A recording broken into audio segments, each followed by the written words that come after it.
Atau Yo, di background. Assalamualaikum. yo. Pustaka ada. Sudah siap semuanya ya? Ya. Baik. Untuk hari ini kita akan ada gabungan dengan kelas B ya. Baik, Assalamualaikum warahmatullahi wabarakatuh. Waalaikumsalam warahmatullahi wabarakatuh. Alhamdulillah kita bisa bertemu di kelas Zoom PAI pada hari ini. Yang baru bergabung pada saat ini baru 28-29 orang. Baik, sambil menunggu teman-teman kita ya, maksudnya gini, teman-teman yang belum masuk silakan gabung aja gitu ya, nggak usah tidak ada submit gitu 23 ya. menit. Kemudian untuk ini juga untuk Zoom kali ini pun juga itu Bapak recording, nanti akan Bapak upload juga di akun YouTube. Walaupun misalkan kalian ingin mengulangnya, dipersilakan nonton aja langsung di sana. Sip. Baik, anak-anakku sekalian, kemarin tadi Bapak memberikan materi tentang masalah kodo dan kodar, gitu ya. Sebagaimana sudah kita ketahui bahwa yang disebut dengan kodo itu adalah ketetapan yang telah Allah berikan kepada kita semua semenjak zaman azali. Jadi pada waktu dulu ya Allah telah menetapkan tentang kita ya. Lauhul Mahfuz, karena Allah menetapkan bahwa yang namanya Pak Yahya itu takdirnya sebagai seorang laki-laki yang nanti akan lahir pada tahun 87 bulan Maret tanggal 26 gitu ya. Tempatnya di mana itu semua itu sudah Allah tentukan gitu ya. Semua itu Allah tentukan. Begitu pula dengan takdir kita ya, tentang mati kita. Entah kapan Pak Yahya ini akan mati, ya Bapak karena tidak tahu gitu kan, tapi Allah sudah menentukan di mana Bapak akan meninggal, tempatnya di mana, waktunya bagaimana, sampai kejadiannya seperti apa. Nah, ini nanti akan ada kaitannya dengan materi yang akan kita diskusikan pada hari ini sesuai dengan soal yang Bapak berikan pada halaman 8 itu ya, tentang peristiwa yang terjadi pada Nabila. Betul kan?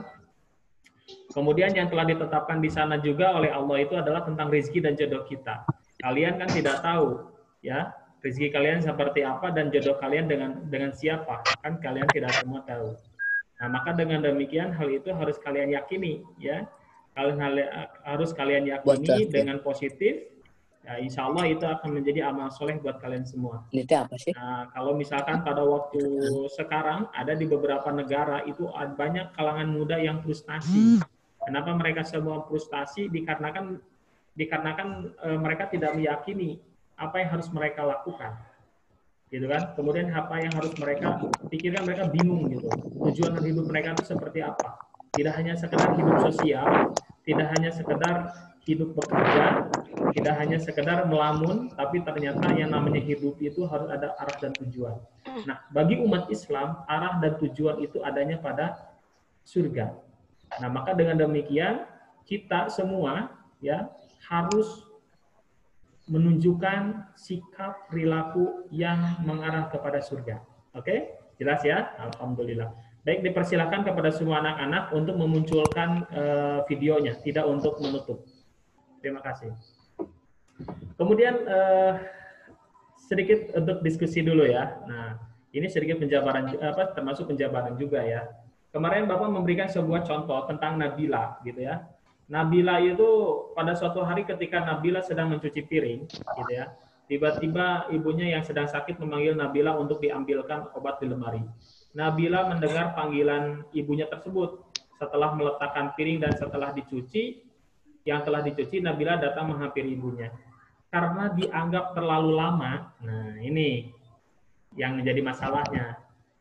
Karena dianggap terlalu lama, ibu Nabila berniat mengambil obat sendiri. Karena kondisi tubuhnya ibunya sangat lemah, maka terjatuh dan langsung meninggal dunia.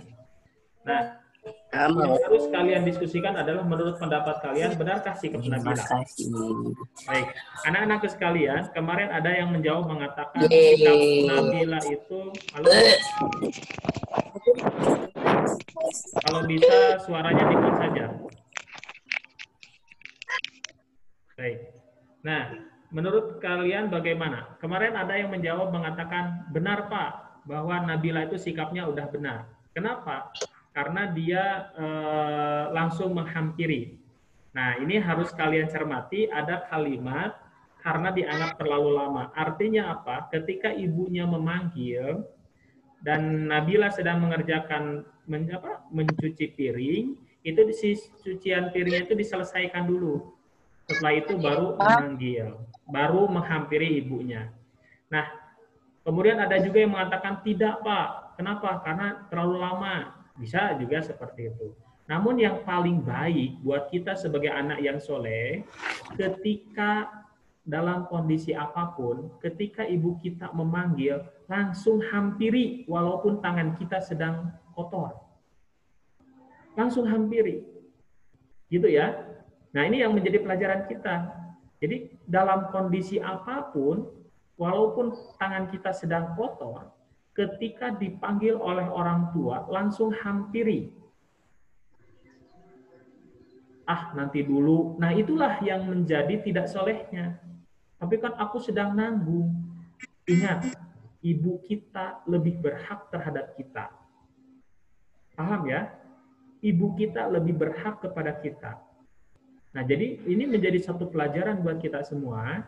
Kalau nanti kalian dipanggil sama ibu dan ayah kalian, walaupun tangan kalian sedang kotor, hampiri. Kalau sekiranya mencucinya itu lama. Ya kan? Kamu sedang megang oli, dipanggil nanti dulu. Bayangin bersihin oli itu bisa sampai 5-10 menit, betul nggak? Nah, maka kalau mencucinya lama, ya sudah, langsung hampiri. Tapi kalau sekedar ya sabun, tinggal siram-siram, selesai. Oke? Nah, jadi yang harus kita telah dengan baik adalah sikap kita. Ketika kita mendapat panggilan dari orang tua kita, mendapat panggilan dari ibu dan ayah kita, termasuk dari nenek dan kakek kita, termasuk daripada siapapun, langsung sigap, datangi. Gitu ya. Kenapa? Karena kalau misalkan kamu dipanggil, kemudian kamu api-api nggak mendengar, artinya kamu tidak mau mendengar. Gitu ya. Misalkan Bapak panggil gini, Ahmad, diem api-api, kata Ahmadnya biarin aku. Itu artinya apa? Enggan untuk berbicara. Betul ya? Jadi kalau misalkan dipanggil kalian nggak cepat menyaut, artinya kamu itu enggan berbicara, ya sudah. Nggak usah bicara kita dengan dia. Betul ya? Nah, makanya jangan sampai kalian salah menerjemahkan.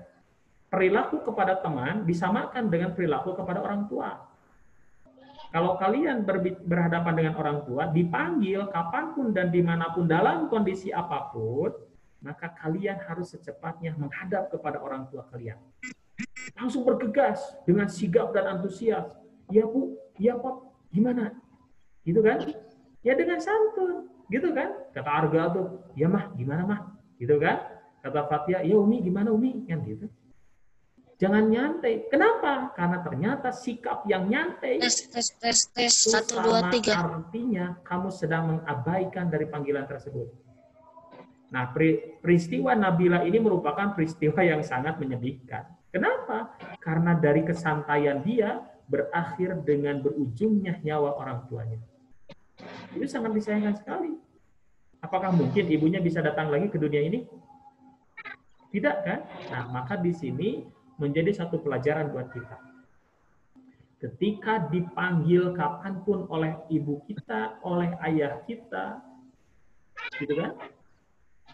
Langsung secepatnya bergegas. Ya? Ya Pak, kan aku lagi nanggung. 1 2 3. Itu kan lagi nanggung. Iya sih memang lagi nanggung. Tapi kan kalau dikatakan terlalu lama, beda loh. Yang sebentar sama yang lama. Betul kan? Gitu. Kemudian apalagi ada yang melambat-lambat tugas. Nah itu nggak boleh. Paham ya? Nah itu luar biasa. Jadi jawaban ya kalian itu belum tentu salah dan jawaban tidak kalian belum tentu benar. Kenapa? Karena kalian itu bukan ya dan tidak, tapi alasannya. Nah jadi yang Bapak terima itu alasannya. Ya Pak, itu benar. Kenapa? Karena di sini oke, bagus. Pak, tidak Pak. Ya, begitu ya. Oke ya, luar biasa. Jadi ini pelajaran utama ketika kita sedang berhadapan dengan orang tua dan ketika kita dipanggil oleh orang tua, maka secepatnya kita harus bergegas menghadap kepada orang tua kita. Begitu juga dengan ketika kita berhadapan dengan Allah. Ketika Allahu Akbar, takbir langsung kita bergegas dan mengambil wudhu untuk melaksanakan sholat. Seperti saat ini, Bapak sudah wudhu. Jadi nanti ketika ada adzan, Bapak langsung masuk ke masjid. Gitu ya. Nah, kenapa? Karena kalau misalkan selesai Zoom, ke kamar mandi dulu, kemudian baru ke masjid, itu lambat. Oke? Nah, jadi kalian dibiasakan untuk senantiasa menjaga wudhu kalian. Oke, luar biasa untuk jawaban kalian nomor 1. Yang kedua, apakah meninggal Ibu Nabila ini karena kesalahan Nabila? Disinilah yang harus menjadi kehati-hatian kita. Gitu ya. Ini yang menjadi kehati-hatian kita. Kenapa? Karena memang benar yang mencabut nyawa Ibu Nabila itu adalah malaikat atas izin Allah. Namun tentu sebagai sosok anak akan merasa bersalah karena terlambatnya Nabila itu menyebabkan ibunya meninggal. Nah, maka di sini kalian harus belajar dari pengalamannya Nabila. Jangan sampai ketika kalian dipanggil oleh orang tua kita dan ternyata panggilan tersebut adalah panggilan yang terakhir dari ibu kita. Paham ya? Jangan sampai itu. Nah, makanya dengan demikian kalau misalkan ada panggilan seperti itu, secepatnya langsung kalian itu bergegas. Paham ya, sayang ya? Oke, luar biasa.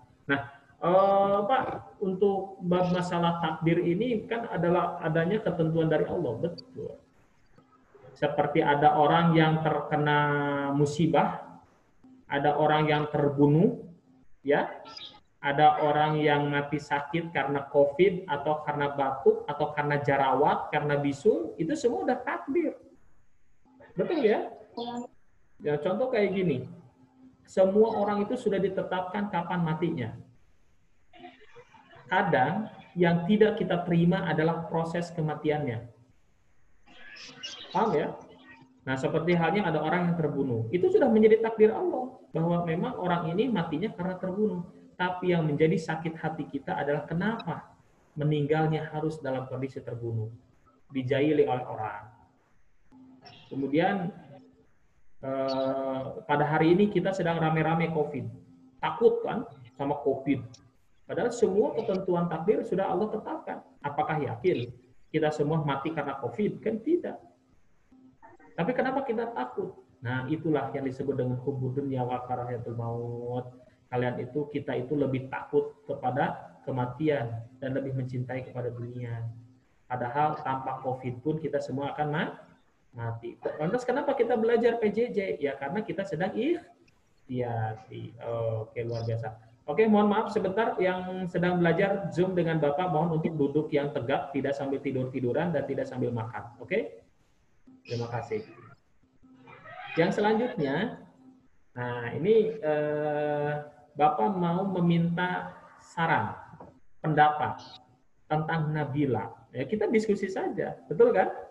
Nah, ada yang mau ditanyakan atau apa, silahkan. Bapak minta salah satu dari kelas A dulu ya. Siapa yang mau bertanya? Silakan.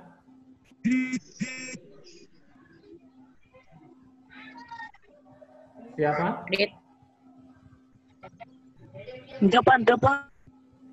Nah, jangan lempar batu sembunyi tangan ya. Jangan menyebut nama orang. Kalau sekiranya mau bertanya, tanyakan aja sama diri kamu sendiri. Sebutkan nama. Ada yang mau ditanyakan?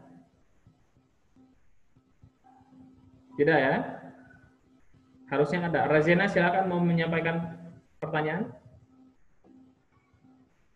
Enggak, Pak. Baik. Dari kelas B, siapa? Fatir? Tidak. Azka? Tidak. Arga? Tidak ya. Baik. Naja mau bertanya? Arga, nggak usah mau gitu-gitu bertanya apa, jaringan Mak? Arga. Mau bertanya? Silakan aja. Iya. Kenapa, Pak ya? Mau bertanya apa? Itu belajar. Itu tentang belajar. Oh iya, Pokoknya. siap. Oke, Raihan mau bertanya? Enggak. Oke. Hanif mau bertanya? Enggak. Oke, baik. Nah, jadi mudah-mudahan kalian semua udah jelas ya, udah paham ya tentang sikap kita dari peristiwa Nabila, belajar dari Nabila itu seperti apa ya. Oke, sekali lagi Bapak ulang bahwa ketika kita mendapatkan panggilan dari ibu dan ayah kita, maka seharusnya kita secepatnya bergegas. Kalau hanya sekedar mencuci tangan ya gitu-gitu aja kan udah langsung hilang sabunnya, betul kan? Nah langsung udah gitu. Kalau bentar mencucinya ya nggak apa-apa. Tapi kalau misalkan cuci oli gitu kan, ya udah nanggung nanti dulu ya langsung aja bergegas. Paham ya? Baik, luar biasa. Oke, aplaus buat kalian. Ya, untuk yang selanjutnya tentang cerita bergambar. Kemarin Bapak menugaskan kepada kalian semua untuk mencari tentang gambar-gambar bencana yang ada di Indonesia. Itu di halaman 7 ya, itu ada tugasnya. Nah, itu yang bagi yang belum, itu silakan foto kemudian kirim ke Bapak. Caranya gimana? Caranya pengerjaannya clipping aja. Kalian download atau kalian di koran, kalau di internet kalian download, kalian print, kemudian gunting, udah gitu tempel. Begitu ya. Tentang apa? Yaitu tentang peristiwa bencana alam. Kalian tahu nggak bencana alam di Indonesia pada hari ini terjadi di mana? Ada yang tahu? Silakan dijawab. Sinabung. Baik, siapa yang jawab itu? Akmal, Pak. Akmal, luar biasa. Baik, terima kasih. Betul, di Sinabung telah terjadi bencana banjir. Gunung meletus. Kemudian seminggu sebelumnya terjadi bencana banjir bandang lagi di Masamba, Sulawesi. Betul kan? Nah, kemudian kenapa terjadi bencana tersebut? Nah, kemarin tadi maaf, belum ya. Bapak ingin katakan pada kalian bahwa ternyata bumi ini bergerak. Awas, bumi ini bergerak. Tanah itu selalu bergerak. Maka meletusnya Gunung Sinabung, kemudian terjadinya sebuah banjir itu dikarenakan pergerakan tanah juga. Gitu kan? Apa kan banjir mah karena meluap? Iya. Gitu kan? Ke Sinabung itu kan yang terbayang sama kita itu kan yang namanya gundukan tanah itu diam gitu kan. Padahal di dalam Al-Qur'an dikatakan bahwa tanah itu bergerak seperti halnya awan yang bergerak. Cuma kita tidak sadar. Nah, ternyata letusan-letusan dan juga air, gitu kan, gempa, hujan, itu semua merupakan sebuah ujian dari Allah Subhanahu wa taala. Kalau kita orang yang beriman, maka kita akan menjadikan peristiwa tersebut sebagai sebuah ujian. Maka pahala bagi orang yang beriman dengan sikapnya yang sabar. Tapi kalau misalkan kita ini frustasi, marah-marah, ya, gak nerima, yaitu hampa.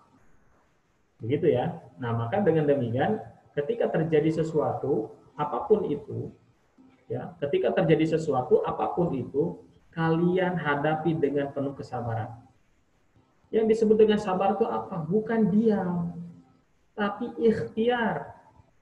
Awas, sabar itu bukan diam, bukan.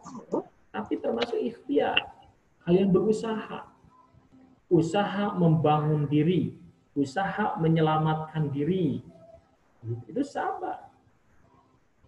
Jadi awas, kalau kalian menganggap bahwa sabar itu diam, ya, malah ada yang mengatakan, Pak, yang disebut dengan sabar itu adalah diam, ketika ditampar sebelah kanan, berikan sebelah kiri. Itu sabarnya menurut orang Buddha. Kalau sabarnya orang Islam itu adalah taat kepada Allah, taat kepada Rasul, berusaha menyelamatkan diri, itu termasuk. Paham ya? Termasuk kalian kan ingin pintar. Kalian itu kan ingin bisa. Bentuk sabar kalian bagaimana? Belajar. Betul ya? Bentuk sabar kita adalah belajar. Nah, pada hari ini kita terjadi COVID-19, COVID-19. Bentuk sabar kita apa? Ya kita menjaga diri kita di rumah masing-masing. Gitu kan? Ya kan hari kabarnya takut sama COVID gitu tak. Tapi main layangan, lompatan, main bola, ucing-ucingan. Jangan itu. Paham ya? Layangan mungkin masih bisa ya, mainnya digenting. Tapi jangan sampai jatuh ya. Man, hati-hati. Gitu. Nah, jadi terus bagaimana yang harus kita lakukan ketika mendapatkan bahwa saudara kita terkena musibah? Ya, kita harus membantu mereka. Nah, makanya di sini kan di Ibnu Taimiyah ada program relawan cilik ya. Relawan cilik itu bukan hanya kalian mengumpulkan uang, tapi membangun ruh kedermawanan kalian semua. Ya, nanti kalian akan belajar bahwa ternyata ya sahabat yang paling dermawan itu siapa? Ada yang tahu nggak?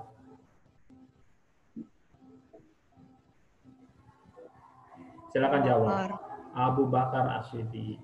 Abu Bakar As-Siddiq itu tipikalnya itu nggak banyak panjang mikir.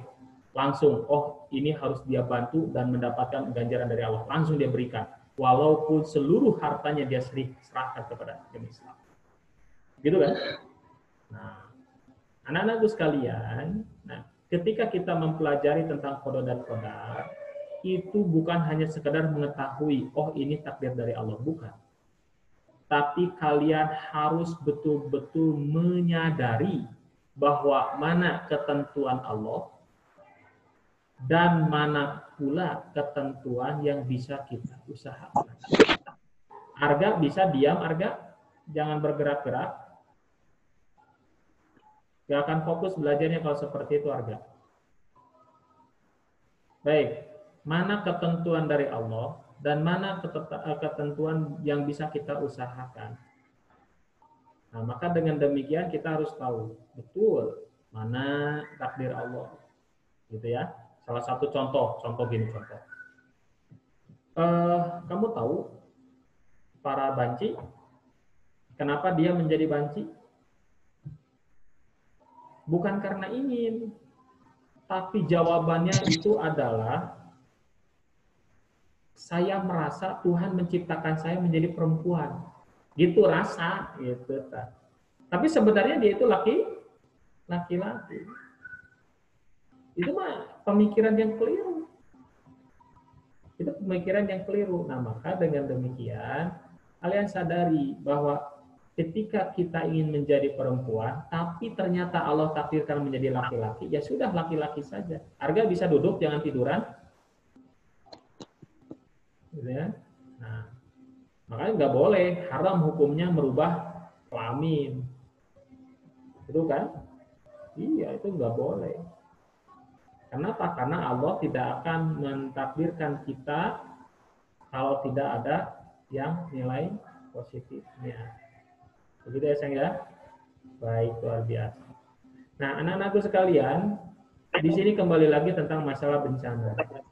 Di Indonesia ini luar biasa bencananya. Ada bencana alam, gitu kan? Ada yang bencana itu memang dari alam, ada yang bencana itu dibuat oleh manusia. Bapak mau nanya, tolong dijawab sama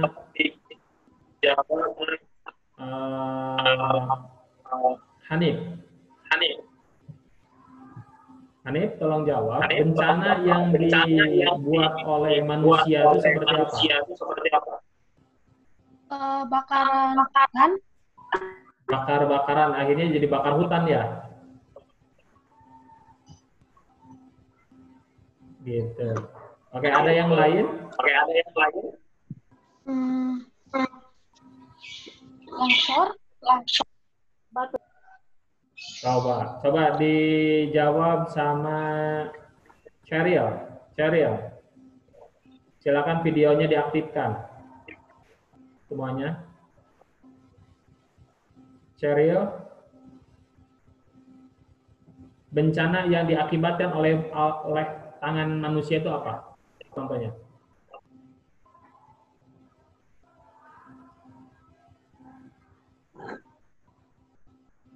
Menebang pohon. Menebang pohon. Tadi bakar, menebang pohon. Buang sampah sembarangan. Benar kan? Jadi banjir kan? Iya. Nah, jadi ternyata musibah itu belum tentu semuanya datang dari Allah. Tapi mungkin saja itu buah tangan dari manusia. Dan yang paling pahitnya adalah kalau itu sudah menjadi kalau buah dari tangan kita itu bisa menjadi termasuk azab loh. Itu auzubillah min dzalik. Nah, maka dengan demikian kita sebagai orang yang soleh, anak yang soleh, kalau misalkan buang sampah itu pada tempatnya, tidak boleh pada selokan, gitu ya? Oke, luar biasa. Nah, makanya di kita kan di IBNU itu ada program gerakan gerakan kebersihan kan? Iya, kenapa? Karena ingin menunjukkan bahwa takdir kita itu manusia yang sehat, gitu ya. Semuanya insya Allah. Nah, baik anak-anakku sekalian. Nah, insya Allah setelah pembelajaran ini pun nanti Bapak akan kirimkan link-link tentang kodo dan kodar. Dan tolong itu ditonton dengan baik oleh kalian. Jangan ada istilah gini, sekedar tonton. Percuma, awas, materi itu banyak sekali. Jadi kalian harus mendapatkan materi itu langsung dari sumber. Nah, makanya Bapak memberikan sumber yang mudah kalian pahami. Paham ya? Nanti Bapak akan berikan. Nah, ada waktu 15 menit lagi. Nah, ini karena Zoom meeting akan berakhir 8 menit lagi. Ini ada waktu buat kalian. Tolong kerjakan halaman 9 di LKS. Hikmah beriman kepada kodo dan kodar. Paham ya? Halaman berapa? Halaman 9. Oke. Halaman 9. Di halaman 9 itu tuliskan pada kolom di bawah ini hikmah beriman kepada kodo dan kodar. Menurut kalian itu gimana hikmahnya? Dari tadi kan Bapak menyampaikan hikmahnya seperti apa. Gitu kan? Dari peristiwa Nabila pun ada hikmahnya buat kita. Kemudian dari peristiwa kodo dan kodar pun itu ada hikmahnya buat kita. Bisa lebih meningkatkan kewaspadaan kita, lebih meningkatkan kepada kehati-hatian kita, gitu kan? Ya kan? Kemudian kita harus berpositif thinking banyak hal. Itu merupakan inti dari meyakini terhadap takdir yang telah diberikan kepada kita semua. Baik anak-anakku sekalian, ada waktu 15 menit, ya, ada waktu 15 menit untuk kalian. Ini apa ini? Bentar. Nah, ada waktu 15 menit ya buat kalian. Tolong kerjakan halaman 9. Hasilnya tolong tulis Buku apa, Pak? Buku apa? LKS. Ya. LKS apa, Pak? Oke, di halaman 9 itu kalian kerjakan, kemudian hasilnya fotokan ke Bapak. Paham ya? Bapak, aku nggak punya nomor Bapak. Siapa itu? Oh, yang kelasnya Pak siapa? Pak Ai. Kirimkan ke Pak Ai. Paham ya? Oke. Kalaupun misalkan mau dikirimkan ke Bapak, nggak apa-apa. Minta aja nomornya ke Bu Devi. Pak, buku LKS apa, Pak? LKS kelas 5 AI. AI. Emangnya itu kodo dan kodar pelajaran apa lagi kalau bukan Baik, ini halaman 9. Oh, gini aja. Sorry. Salah. Dengarkan.